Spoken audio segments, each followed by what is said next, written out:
Hello everyone, welcome to a new video.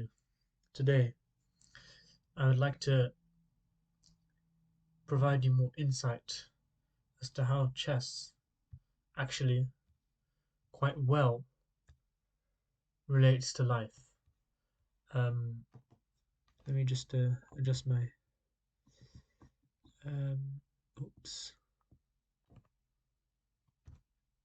that should be good. Alright, so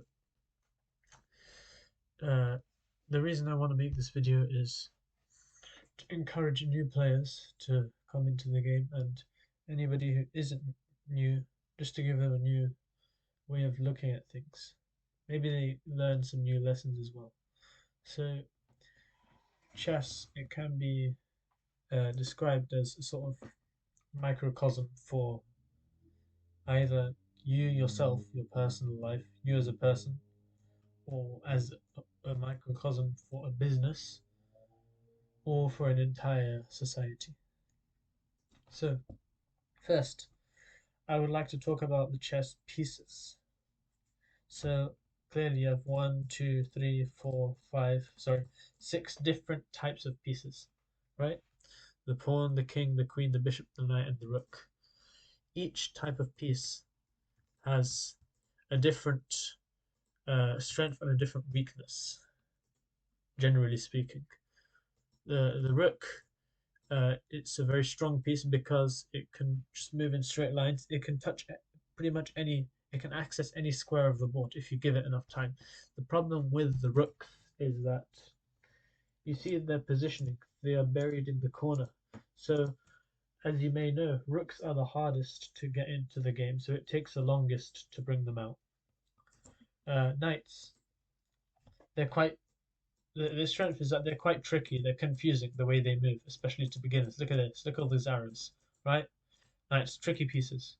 They can also jump over pieces, so they dominate in blocked, closed positions where you need a lot of maneuvering. Knights can access a lot of these central sort of intermediary squares. If you have an outpost here, there, you know, that's what knights are really good at, right?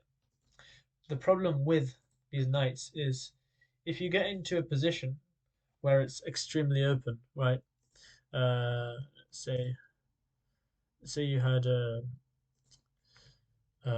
very open. Let's say you had like three pawns there, for example, for white, three pawns there. For black, you had like basically some random open position. Oops, a king there, a king there, bishops versus knights. Let's say you had this position, right? Oops. Um, like that. Yeah. Um, oops. There we go. So if you have this type of position, right? Um, so basically, these knights, they are very short range pieces. They can only move so far across the board. They'll be dominated by these two pieces, these bishops, because they're long range. They can attack these bishops, they're long range. This is their strength compared to the weakness of the knight.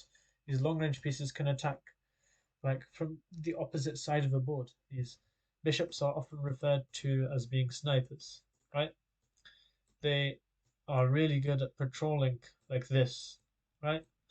That is the strength of a bishop compared to a knight, even if they are worth the same numerically in terms of value. Uh, the weakness of the bishop is once you get to a clogged, closed position, right? Then the bishops find it hard to use their long-ranged advantage. They often resort to short-range moves, and their advantage is completely um, eradicated. So um, let's go back here.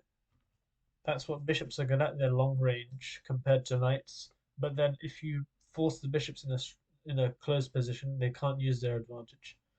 Uh, I've covered rook, knight, and bishop. Now the queen here. This is the queen. The queen is the strongest piece because it can move like a rook, which is vertically and horizontally, like this, any amount of squares. Obviously, it can't jump over pieces, but you get the point. It can also move diagonally like a bishop. right? So it's two pieces in one. The queen is worth 9 points. It's the strongest piece. The weakness of the queen is that it is the most valuable, so it's very hard to trade it. If you were to like, let's say this position, right? The queen is being attacked. Normally, when a piece is being attacked, um, the piece can either run away, or the piece can be protected by another piece, or a counter attack can take place where you attack a completely different piece. However, when it comes to the queen, it is the most valuable piece. So you cannot protect it with another piece since you just lose it, right? This is not a beneficial trade for white. He's lost a queen, black has lost a knight. That is the problem with the queen. Once it's attacked, it has to move. Once it's attacked, it has to move, right? That's the negative with the queen. It's very easy to chase around and it has to move when it's chased. Of course, I agree there are exceptions. I'll show you one of these such exceptions. This is one exception. This is the Pitt's defense. Um, it goes like this, right? Um, so bishop c4, bishop g7, queen e2, knight c6, e5 takes. And now, despite this being attacked, white plays a counter-attacking move where he just takes the knight. Look, this is why. You take the queen, take the bishop, attack the rook, so the rook has to move, and then you take this, take, and you get into this position, right? Um, so how is it like? The bishops are equal. 1, 2, 3, 4, 5, 6, 7, 8. 1, 2, 3, 4, 5, 6. Black basically has two extra pawns. So black has two pawns and a queen versus white's two knights and bishop, one bishop, right? So that is an exception where perhaps sometimes a trade of queens, a trade of a queen with less valuable pieces can be beneficial because those less valuable pieces add up to each other. But that's an exception. That's the weakness of the queen. If it's being attacked, it generally has to move and waste time rather than being protected by another piece or a counter attack. Um, and you have the king. The king honestly has zero strengths on this. It can move diagonally, I guess, and the rook can't move diagonally. The knight can't move diagonally. The pawn can't.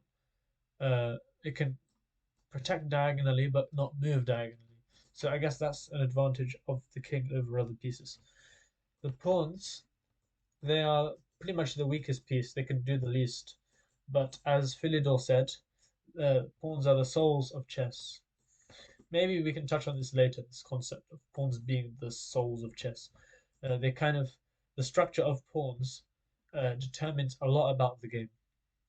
That's perhaps a strength of it. Another strength is once it gets to the end of the board, it can be exchanged for a more valuable piece, which is a queen, one of these pieces, right? Why am I covering this? Why am I giving this long list? I'm doing this to demonstrate the fact that each piece in chess has a different strength and a different weakness, and you and I, fellow chess players, should assign different roles to these different pieces based off of their strengths and weaknesses. That's how society works, that's how a business works, that's how you may work as a person, etc., etc., right?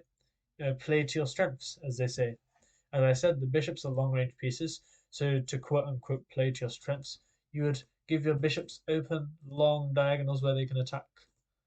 Your knights are short range pieces, but they're tricky, they can jump.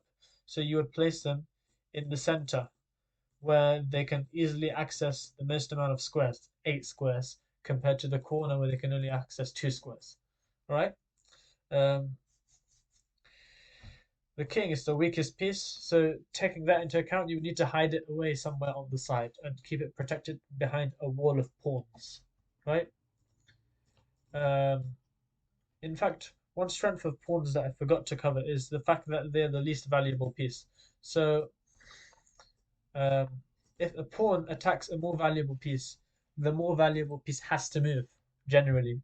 Otherwise, it will result in a less beneficial trade where in this situation, white has won a knight, lost a pawn, and had a beneficial trade. So black would have to move the knight, for example, right? That's a positive of the pawn. So Um, with your pawns, you can create kind of immovable barriers effectively. Anyway, that's my point. Roles should be assigned based off of strengths and weaknesses when it comes to society, when it comes to business, and when it comes to life. All right. Um, Also, one thing interesting that I want to point out is almost all the time in chess, there is at least two types of one piece. There are at least two pawns, there are at least two rooks, there are at least two knights, two bishops. Okay, fine, the queen and the king are exceptions. You only have one queen, you only have one king, unless you promote to a queen. Um, but you get the point. What am I trying to say though? I'm trying to say that despite people having different strengths and different weaknesses and therefore being assigned to different roles in society, I still think whatever you're good at and whatever you're bad at, your strengths and your weaknesses, there will always be someone out there in the world that is similar to you. So don't feel alone. Um, don't feel like you're by yourself. Don't stress. That is actually quite a comforting side of a warlike, barbaric game called chess. It's not barbaric, it's intellectual, but you get the point. Um, all right, what do I want to talk about now? I would like to talk about the opening, which is the early stages of the game. It can be um, also representative of the early stages of life, if you want. Um, so, generally in the opening, you want to do three things. Number one is to control the center. That's why this is one of the most common starting moves for white. Control the center. Put a pawn in the center and control another central square. And black can do this, for example, do the same thing. White can do this, controlling a center, two central squares at once. Black can do the same thing, white can do the same thing. You get the point, right? Center. That's the first aim of the opening. The second aim of the opening is development, as in bringing your pieces out into the game, like this, like this, like this, like this, right? For black, it would probably be something along the lines of this, right? Bringing your pieces out, coordinating them, placing them in ways that fulfills their roles which are assigned to them upon strength and weakness, right? Okay, that's development. Thirdly, you're going to want to castle your king at the end of the day. Castling your king is important because it brings your king to safety. All right, so what did I say first? I said the first aim of the opening in chess is to control the center. How in the world can that be related to real life? Well, it can, because central control and development can be linked to um, the essential skills you want to achieve as a person. That's what the center can be compared to in real life, right? If you control the center in chess, that's like attaining crucial life skills in real life: communication skills, problem solving skills, uh, emotional strength, integrity, honesty, trustworthiness, punctuality, etc. Those types of things. That's what control of the center can indirectly refer to in real life, right? And peace development, that links to the development of your brain and of you as a person at a young age. The development of your skills. So can the center, so can peace development, right? Um, at a young age, I don't know, maybe you decided to go to a martial arts class. That's a skill, it's a beneficial one.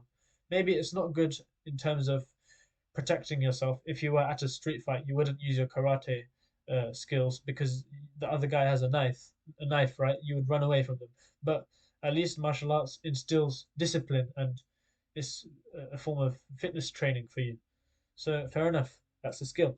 I don't know. Maybe you go to debate club. That's oracy. That's communication. That's thinking on the spot. All of these skills, right? That's exactly what the point of the opening is in chess: is to develop your pieces because each piece has a skill. You need to place them in areas where their skill can be applied. The skill of the bishop, as I said, or its advantage, if you want, is long range ability. So place it on a long diagonal. The skill of the knight is that it can jump all over the place. So place it in an area where it can jump all over the place. That is the center. Um, You get the point. Finally, castling your king. How can that relate to real life? Castling your king to safety. In my opinion, it is the idea of safely setting um, the foundations for yourself for the rest of your life to rest on, right? Castling your king. In fact, there are many ways of linking chess to real life or thinking of your chess pieces. You can either think of yourself as the king, the protagonist, if that's how you think about, if that's how your worldview is, fair enough. And the other pieces as other people, either people you work for, people you work with, your family members, people you know, friends, etc. Right? Another way of thinking about the chess pieces is um, generally the entire, all of the pieces as uh, a society, a functioning society, or as a business, right, where each piece serves a function. Anyway, castling your king, safely set the foundations for yourself for the rest of your life to rest on. And one thing that's interesting is, in order to castle your king in the first place, you would need to develop your pieces, which implies that in order to safely set foundations for yourself, you would need to develop skills, right? That teaches you a lot about real life, doesn't it? If you think about it. So that's the opening for you. All right, let's get out of the opening for now. Now let's talk about something called the middle game, which is you already know what it is, isn't it? Um, um, let's do this. Oh, my internet just died. There, middle game. Okay, so I would like to talk about 5 things. I would like to assess 5 things regarding the middle game. The first is piece activity. That is self-explanatory. The activity of your pieces. Okay, I didn't. Yeah, that's self-explanatory. Second thing is pawn structure. The structure of the pawns, how they are set up, right? The placement of them, you could say. The third thing is queen activity, right? Fourth thing is king safety. The fifth thing is material, right? The pieces you have available on the board. Okay, let's find a random middle game position. Let's say the French defense, for example. D4, D5, I don't know. Let's look at advanced French, for example. This is typical sort of opening. Knight B4, knight E7, C4, for example. Maybe not the best moves, but they are moves. Um, I don't know. F1. Okay, so now we've reached a random middle game position that I made up on the spot based off of something that I've previously already seen. Like that. Okay, so, all right, that's the middle game. Generally speaking, a middle game, in my opinion, is defined by the point at which at least one side's rooks are connected. By connected rooks, I mean the two rooks sort of protect each other and they stare at each other on the back rank. That's what I would personally define as a middle game, generally, not all the time, but generally. Maybe this is an exception since white is 1 or 2 moves away from connecting his rook, so it's pretty much a middle game now. All right. So firstly, piece activity. Remember earlier when I said one of the aims out of the opening is to develop your pieces. Piece activity is something that is determined as a result of your development. If you develop poorly, like what black has done, where his knight is restricted, can't move properly, the bishop is terrible, it's blocked in by its own pawns. This bishop, fair enough, it's actually quite well placed, but generally black kind of has poor development. Um, well, it just shows that your workers in your business, if you consider the entirety of your chess pieces as a business, well, they're not doing their job properly, or their job is being hampered, right? Or how well society is functioning. Look, knight's terrible, bishop's terrible. Fine, that's good. That's terrible. That's terrible. Um, the queen's doing nothing. You get the point. Whereas consider that with white's piece activity, the bishop is and the knight and the pawn ganging up on the square with the queen. This bishop is admittedly a little bit dismal, but if you play knight g5 and g4 pair up with a pawn break and open up the center to allow the bishop's strength to be used in open positions, fair enough. This rook, it may have to stay there to defend some of these squares. Um, so it's doing its job there. The king can jump there somewhere and uh, prevent any weird moves. You get the point. White, in my opinion, has, in this situation, better piece activity. As a result of him developing his pieces more beneficially. Look, okay, both sides here got the center. Fair enough in the opening. There. All right. So some stuff happened here. Black allowed white to have this pawn storm here, where he forced the knight back. A5 was probably a mistake because the knight is now abysmal, and then g6 is just dubious, a waste of time. h4 is a good move because it pins the square down. All right, piece activity. So now I've talked about piece activity. I would like to talk to you about pawn structure. One rule in chess generally is take a look at your longest pawn chain. For black, that would be this here. 4 pawns like this, pointing in that direction, right? For white, it would be this, pointing in that direction, right? So generally in chess, whichever direction your longest pawn chain points to, that is where you should attack. Black should be attacking based off of that principle towards this side, towards the queen side. White should be attacking based off of that principle towards the king side, right? This is a common type of pawn structure in a French defense advanced variations. Advanced as in the pawn advanced forward on the move free. Anyway, pawn structure. I would like to, in many situations, compare knights, queens, bishops, rooks, major pieces, and minor pieces. If you compare yourself to the king, if the king represents you, the protagonist, your pieces, the big ones, would represent friends or workers, people who work for you, and your pawns, in my opinion, would represent um, your family members, people who are exceptionally close to you, right? In other words, if I'll show you how important pawn structure is. I'm gonna set up a random position, just an extreme example, okay? Because extreme examples help you understand better what I'm talking about. All right, let's say it's like this for black, and white is like this. Um, okay, so it's clearly a sort of middle game.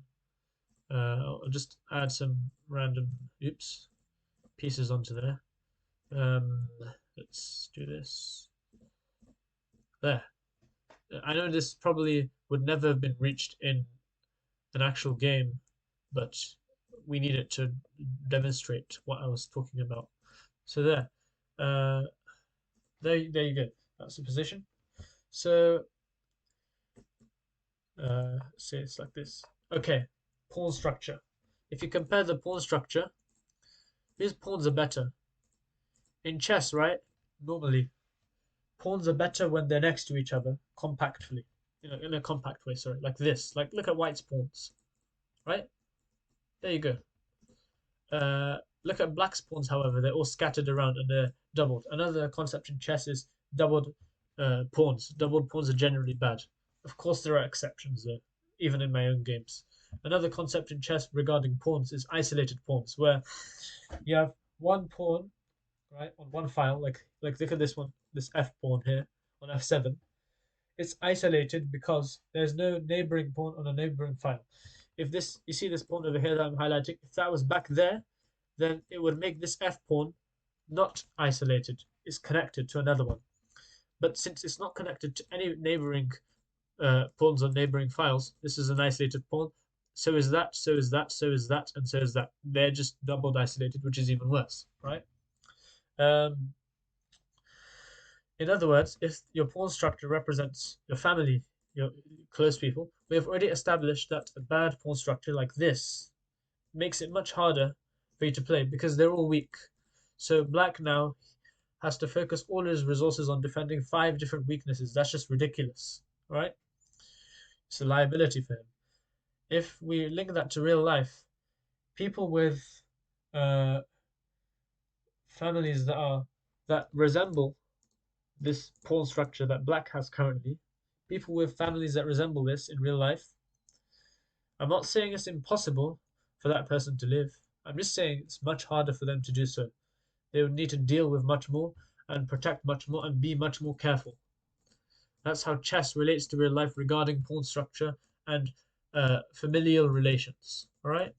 Whereas white, his pawns are united next to each other, close physically and metaphorically, and also guarding the king, which is quite safe, right? Which shows that its family members are doing their jobs, right? That's how pawn structure relates to real life. Now we have queen activity. Let's just skip forward a few moves for the sake of whoops, for the sake of all right. Let's say we had like a sort of random this position, right? For example, random example. I know I know white is completely winning, but yeah. All right. Queen activity. If we compare white's queen and we compare black's queen, for example, of course white's queen in this situation is much better placed. It is in a place where it's threatening the black king and it's working together with the other pieces, the other workers. In fact, in my opinion, the queen, if the king represents you, the protagonist, in real life, the queen would represent your life partner, whether it's a spouse, whether it's you get the point. Um, a partner that is well placed to either protect you or attack the enemy king is one that's doing their job, right? However, one that's doing nothing, neither trying to attack that one, neither trying to defend her own king, she's not doing her job. She's almost acting as sort of a toxic partner. You know how quote unquote toxic relationships go, right? That's how queen activity relates to real life. And the reason I separate queen activity to uh, to piece activity is because the queen is a special piece. The reason I separate pawn structure from piece activity is because pawns are special pieces. Queens and pawns are special pieces. All right. Of course, all pieces are special in their own ways, but especially these two types. Now, um, something else we have king safety. Remember earlier when I said in the opening, one aim of the opening is to castle your king to get it into safety, right? In fact, in the middle game, king safety is just as important, if not more, right? As I said, king safety can be compared to as the foundations you set for the rest of your life. If those foundations, your king safety, are weak, like the cases with this side here, well, that's going to reflect on your life, isn't it? Compared to white, right? It's going to reflect onto your life. And one thing that I notice is that just like how in chess, your middle game arises as a result of the way you played your opening, and your end game arises as a result of how you played your middle game, it just teaches us the idea of ultimate self accountability, where every single action you've done, you have to take responsibility for it. If you made a mistake, own up, improve it. If you did something good, well done. You've done your job, right? Chess teaches us ultimate self accountability. Not only because if you made a mistake, chess is not luck based at all, in maybe in exceptional situations, but generally, if both players know what they're doing, chess is not luck based at all. Um, so any mistake you made was your own fault. Also, that one stage of the game directly is caused by another stage of the game, similar to how one stage of one person's life can be directly caused by another stage of their life, right? Whether good, whether bad. So chess teaches that too.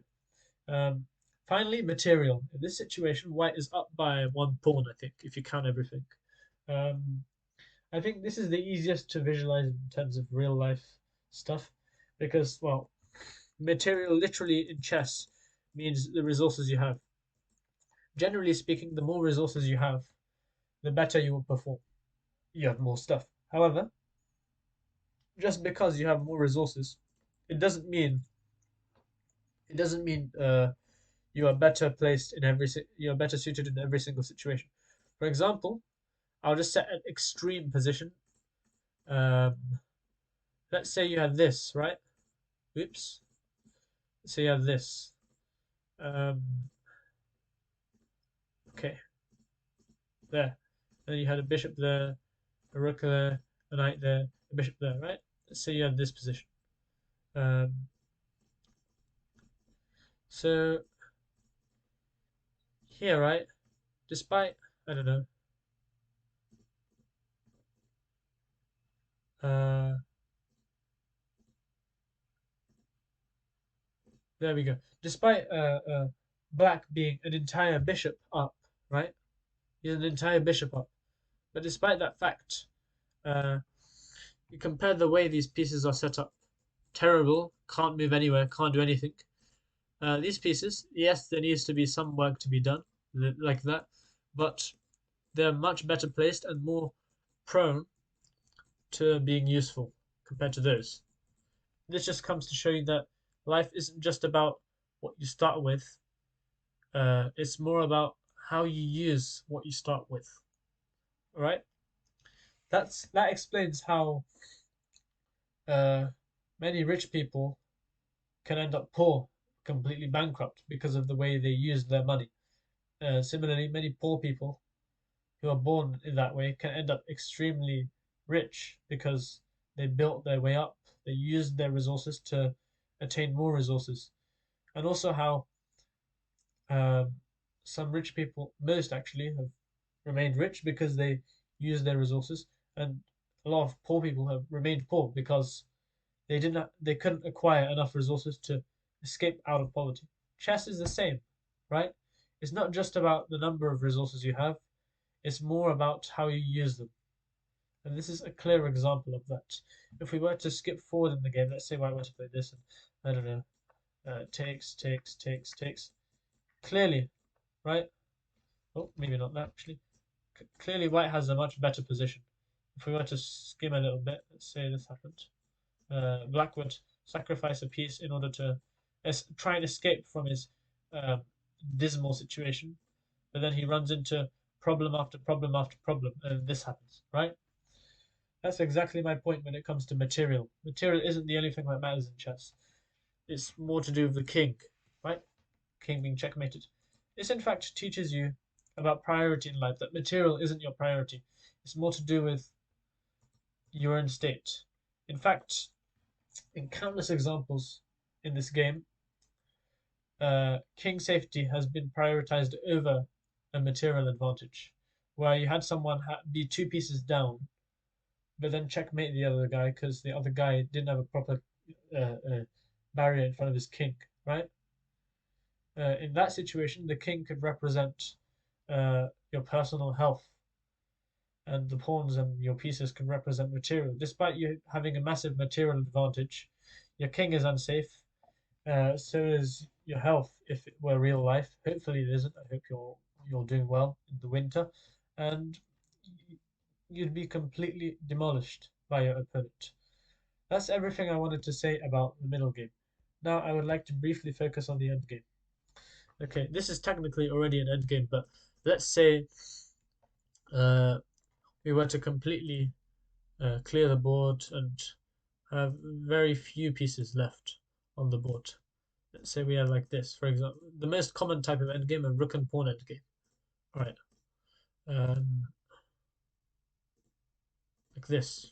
Okay, oops. Why am I bad with my mouse today? There, let's say you're in this position. Okay, it's a decent example. I know. You're welcome. Um, there. Okay, so this is an end game. One thing different about an end game compared to the middle game and the opening is that, of course, most of the pieces are not there. White started with about 39 points, I think, of material. Now he has 8 points. So about um, 3/4 of his points have gone, have left him. If we were to refer to other pieces as other human beings and the king as the protagonist, or you, well, this makes sense because later on in life, a lot of the family members who are older than you, they decrease, don't they? And it's a part of life that we just have to deal with, and that's called death. Um, So yeah, you, the king, are the last one remaining. It's quite eerie. Chess does teach you about the positive side of life, and also I don't want to call it negative. I would rather call it a, a much harder to deal with part of life. All right, fair enough. Now we can talk about additional things in chess that I perhaps haven't uh, I've maybe forgot to talk about. Right, let's take the rooks off the board for a second. There we go. Very nice. Okay. Um, look, right? Look how the white pawn is now promoting and it becomes a queen. This just goes to show you that, um, yes, it's rare, but at the end of the day, it is still possible for a mere pawn to turn into a massive master of destruction, powerful queen, right? In the space of course, the pawn would have started there in the space of one, two, three, eight, seven, 8 moves, right? 6 moves even. Um, five. I can't count today. You get the point. This just teaches you in real life that first of all, it is rare for this to happen. In a lot of like advanced professional games, you don't really see a pawn promotion that much. You can, but it's rare. And secondly, that despite it being rare, it is still possible. And despite it being rare, it still happens as a result of your actions, right? It was you at the end of the day, you who won a pawn in the middle of the game. Well done, my guy. It was you who won the pawn, you who got this pawn there and swapped off the rooks and all the pieces, and now it's you who are finally getting yourself a queen. Very good, very good. You're learning well. You're not, but you get the point. Um, Once again, it ties back to self accountability and sort of theory of causation. In fact, as James May said on Top Gear, the hand is wet. Naturally, he is under waterfall. He said that in German, but you get the point. This philosophically can mean that um, one cause that you do is always linked to uh, one effect that you do is always linked to a cause, sort of causation theory, you could call it. Chess sort of promotes and teaches this in in an abstract way, of course. It's not a concrete way because, you know, we're having to do a lot of philosophical shenanigans trying to cerebrally translate a king to yourself and a pawn to your family and your queen to your partner and your knights, rooks, and bishops to workers of your company or functions of society. I know it's hard, it's a mental exercise, it's juggling, but it's useful. It teaches us a lot at the end, and it's helpful for us to reflect on these kind of things. And whilst you're reflecting, I'm gonna have the chocolate break. Need good old dark chocolate. Um, Before I do that, just for the camera, just for the memes, I'm going to play some Bullet. Unfortunately, you may not be able to see my uh, timer. Second. There, now it should be fine. Sorry everyone.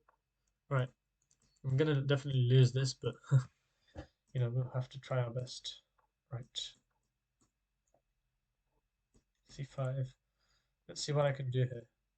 Um, c4. It's not the best move because I released pressure from the center, but whatever. I can still, I can still gain that pressure somewhere else, somehow else. F4 knight to stuff. Oh, castle long. What can I do here? Queen c7. All right, this guy is doing well because he's restricting my piece activity almost completely. He is doing very well. Props to him. Right, g5. Now I can go here. Allow him to take, which he didn't. So it should be good for me actually. I'll castle 2, and he has a much weaker pawn structure. Queen there.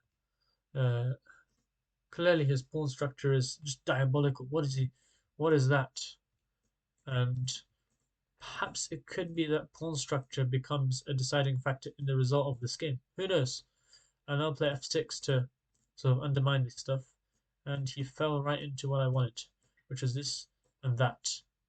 A trade, which he didn't allow. King f7 now. And finally, I've managed to completely nullify the time deficit that I had to suffer through. No, I'm not trying to promote victim complexes. I'm just saying it was tough for me. All right, queen g3 now. He missed a chance to find counterplay, and now queen f3. I'm back low on time again, so I need to hurry up my play. Let's go g5 and g4. There we go, king up. Bishop d3 next. There we go. Takes d2. King there, queen. I'll get another queen. Check. I need to mate him very soon.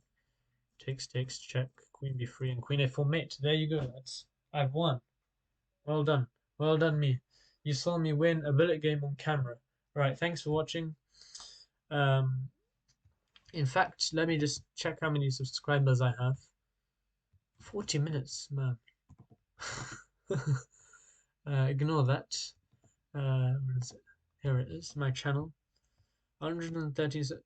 Thank you so much, everyone. Genuinely. Thanks a lot. Without a lot of people, I'd be nothing. So yeah, 113 subscribers. My aim would be to reach 150 by the end of the year. Right? I think it's a fair target. It's about 37 subscribers.